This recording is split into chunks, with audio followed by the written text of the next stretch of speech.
The thing about comms is it's a long game and it's about consistently getting your message across. One of the common mistakes I've seen with crypto teams is, yes, when they're in a crisis, when they get hacked or when there's a vulnerability, then they call us. But by that time, it's too late. Right. You've got to have a comms plan and a comms team in place to react and respond to it in a proactive way. Be transparent, but often it looks reactive when you want to be proactive. When you build a company or when you build a project platform, people look at risk management. Right. And they think about, okay, how do you secure the network and protect users? But they don't actually think that comms is also part of risk management. Yep. Maintaining your reputation, because it takes years to build up your reputation, but it could take one hack or minutes to break it down. And we've seen that. Actually, I just heard a talk and I was looking at the stats of how well the Solana ecosystem has been doing. And I see Mango Markets is still around, but I know last year they recently had a hack. But then you've got to recover from that. If the project has recovered, but you've got to communicate and shout about it. Otherwise, you will be remembered as, oh, didn't that protocol get hacked? Aren't they dead?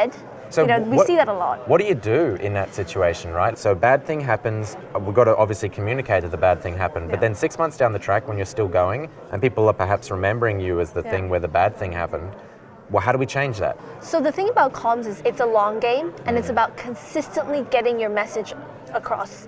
So it's not just only when you are launching your V1 or V2 or your testnet and your mainnet.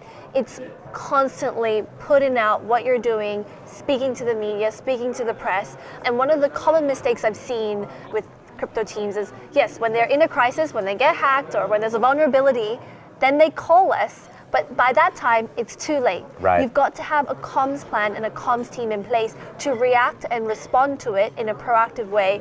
On Twitter, put out a statement, keep your stakeholders and your users aware of what's going on, be transparent.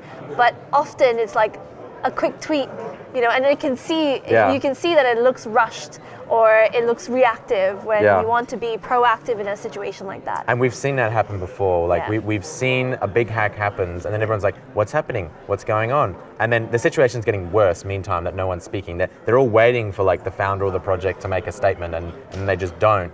And that, I guess, would be an example of bad comms, right? You've actually got to be out there. The FTX collapse, we're going to mention that, a part of the loss in confidence for the exchange was due to comms. Yep, was due to Sam with one letter, and one tweeting, letter tweets. and tweeting, and that's when you lose trust and confidence in the platform, and so people started taking money out. So it's all about comms. People don't think about it, but it's that risk management that you have to consider. But I think the interesting thing is we're in this tech-heavy industry where people just think about numbers, but comms is one of those things where it might seem soft, but it's equally important.